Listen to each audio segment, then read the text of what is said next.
Good morning बंधुरा happy Christmas day आमार सकल बंधुदेर जानाई प्रीति शुभेच्छा भालोबासा।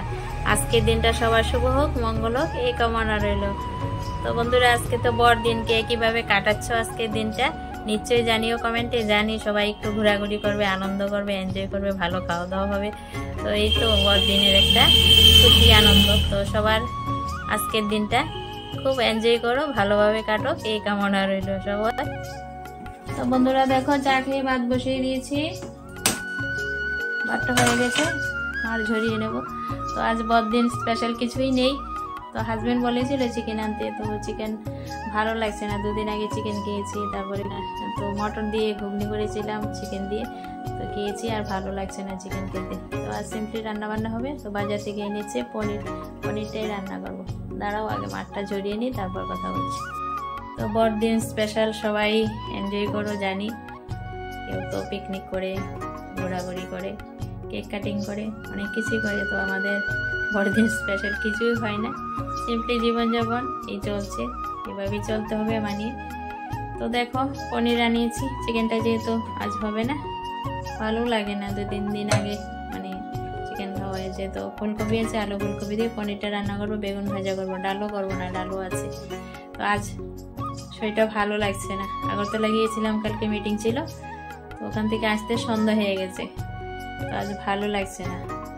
তো বন্ধুরা ভেবেছিলাম বড়দিনের একটা কেক বানাবো, নিজের হাতে বানিয়ে একটু বড়দিন স্পেশাল খাওয়া দাওয়া করবো, কিন্তু কেক বানানো হবে না, ভালো লাগছে না। দেখা যাক যদি পারি করবো, না হয় পরে বানিয়ে খাবো। বড়দিন স্পেশাল তো আমার কিছু হয় না, রোজকারের রান্না বান্না খাওয়া দাওয়া, চলো এটাই না হয় তোমাদের সাথে শেয়ার করি, সবাই এনজয় করো, আর আমি বাড়িতে রান্না বান্না করে সিম্পলি খাওয়া দাওয়াটাই করে নিই।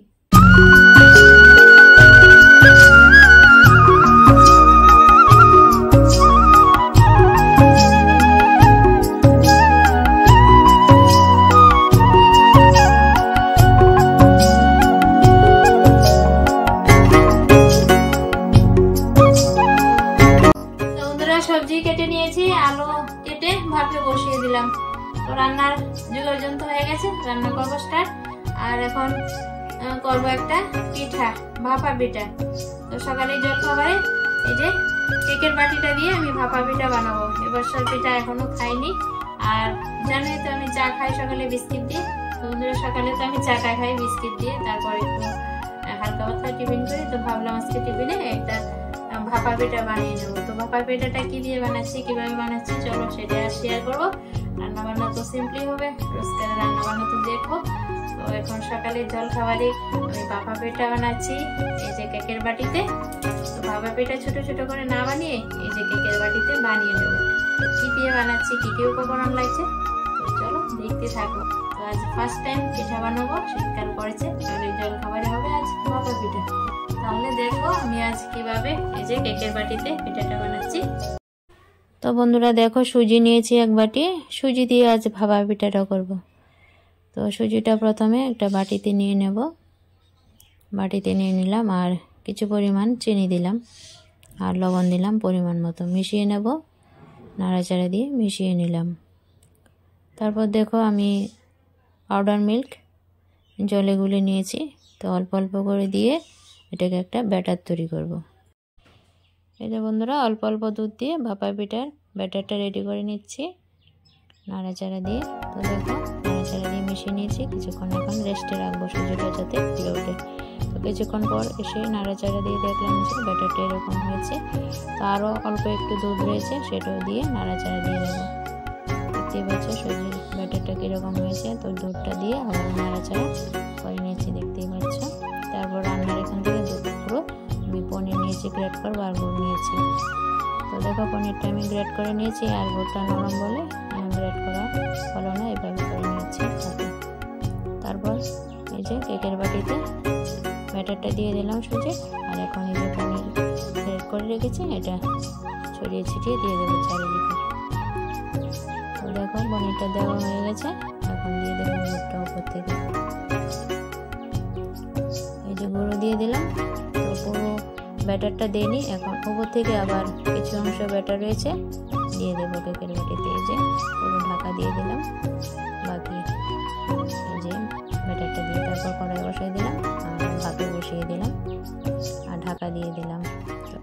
তো দেখতেই পাচ্ছ ভাপা পিঠা অনেকটাই হয়ে এসেছে বন্ধুরা, ভাপে ভাপে ভাপ হয়ে গেছে ভাপা পিঠা। তো নামিয়ে নিয়েছি, ঠান্ডা হওয়ার জন্য রেখে দিলাম।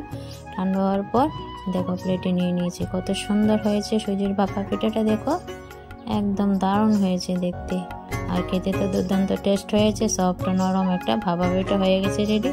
তো বন্ধুরা অবশ্যই জানিও সুজি দিয়ে ভাপা পিঠাটা করলাম তোমাদের কাছে কেমন লাগলো রেসিপিটা।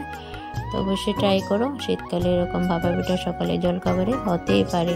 তো দেখো আমি যে ছুরি দিয়ে কেটে নিলাম এক পিস, একদম দেখো যে পনির আর গুড়ের মিশ্রণটা ভিতরে পুর হিসাবে আছে, দেখতে কতটা লোভনীয় হয়েছে দেখতেই পাচ্ছ, দারুণ হয়েছে। দেখো ক্ষীরে বড়া, এই যে গুড় আর পনির দিয়ে ভাপা পিঠা সুজি দিয়ে করে নিয়েছি। চলো তো দেখো বন্ধুরা, এই যে ভাপা পিঠা বানিয়ে নিয়েছি, সুজির ভাপা পিঠা। তো দেখি কেমন হলো টেস্ট করে ভাপা পিঠাটা। দেখতে তো ভালোই হচ্ছে, নরম তুলতুলে সফট একদম। চলো খাবারটা দেখি টেস্ট করে।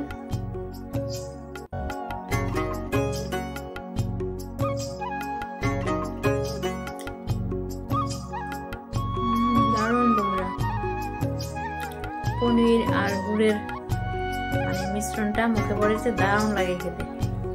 মনেই হয় না এটা যে সুজির ভাপা পিঠা। তো সুজির ভাপা পিঠা ফার্স্ট টাইম করলাম, খেয়ে নিলাম।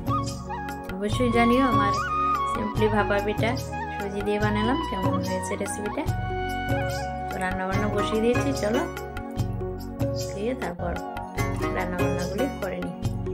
তো বন্ধুরা দেখো আলু ফুলকপি ভেজে তো পনিরের তরকারিটা বসিয়ে দিলাম। পনিরগুলো ভেজেছিলাম, তো ভাজা পনিরগুলি দিয়ে দেবো, দিয়ে নাড়াচাড়া দিয়ে আবারও ঝোলটাকে ফুটিয়ে নেব। তো আজ নিরামিষ পনির রান্না করলাম আলু ফুলকপি দিয়ে, দেখতেই পেলে। তো রান্না বান্না হয়ে গেছে। তো আজ আলু ফুলকপি দিয়ে পনিরের ঝোল হয়েছে, বেশি কিছু রান্না বান্না হলো না। আর তরকারির কালারটা কত সুন্দর এসেছে দেখতে পাচ্ছ বন্ধুরা। আর আলু ফুলকপি ভাজা করেছি ছেলেকে সকালে ভাতটা দেবো বলে, আর বেগুন ভাজা হয়েছে।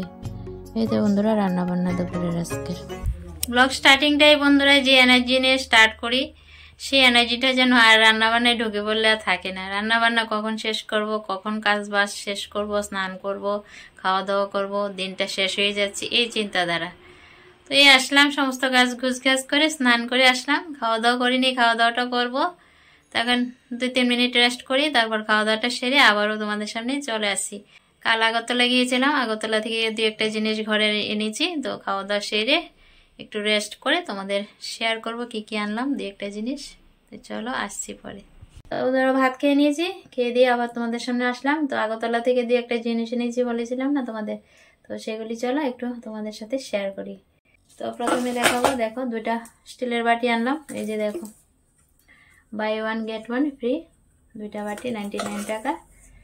তো এই 2টা বাটি, একটা বাটি নেবে মানে মার্কেটে আর কি কত 60 থেকে 70 টাকা নেবে বাটিটা, কিন্তু 2টা পেলাম 45 টাকা করে পড়লো। ছোট্ট দেখে একটা কড়াই আনলাম, এই যে ছোট্ট একটা কড়াই দেখতে পাচ্ছ, খিচুড়ি করতে লাগে। আর টিফিন দেখো স্টিলের প্লেট টিফিন খাওয়ার জন্য। ঘি সোপ এ বাটিগুলা দিয়ে খাওয়া যাবে। 4টা বাটি 4টা চামচ আছে একসাথে, এটা সেট নিয়ে আসলাম। আর এটার নাম জানি না বন্ধুরা, যদি জেনে থাকো কেউ অবশ্যই জানিও। এটা আনলাম গ্যাসের মধ্যে অনেক সময় বেগুন পোড়া, লঙ্কা পোড়া, অনেক কিছু পোড়া দিতে হয়, তো এটার মধ্যে রেখে করতে পারবো, তাই জন্য এটা আনলাম। এটার নামটা ঠিক জানি না, অবশ্যই জানতে বলবে। আর একটা পাপোশ আনলাম, পাপোশটা দেখে ভালো লাগলো। এই যে এরকম একটা পাপোশ, ইডলি মেকার। তো আমাদের তো ইডলি খাওয়া হয় না, তো তাও আনলাম। আমাদের এখানে প্রচলনও নেই ইডলির, তো অনেক সময় ভাপা পিঠাও করা যাবে, তাই জন্য এটা নিয়ে আসলাম। তো যে সময় যেটাই করব তোমাদের সাথে তো শেয়ার করব, তো এটা নিয়ে আসলাম। কেমন হয়েছে জিনিসগুলো অবশ্যই জানিও, বিশেষ দরকারি জিনিসগুলা। তো নিত্য প্রয়োজনীয় যা যা দরকার লাগে তাই 1-2টা আগরতলা গেলে শপিং মল থেকে নিয়ে আসি। তো এগুলি আনলাম বিশাল শপিং মল থেকে। এই কড়াইটা ছোট্ট দেখে আনলাম, অনেক সময় দুধ জাল দিয়ে ক্ষীর করতে সুবিধা হবে, ননস্টিকের কড়াই। তো কেমন হয়েছে জিনিসগুলো অবশ্যই জানিও। তো খাওয়া দাওয়া হয়ে গেছে বন্ধুরা, আজকের মতো শেয়ারিংটা এখানে এন্ড করবো। সবাই ভালো থেকো, সুস্থ থেকো। নতুন একটা ভিডিওর সাথে আবারও দেখা হবে। বাই বন্ধুরা।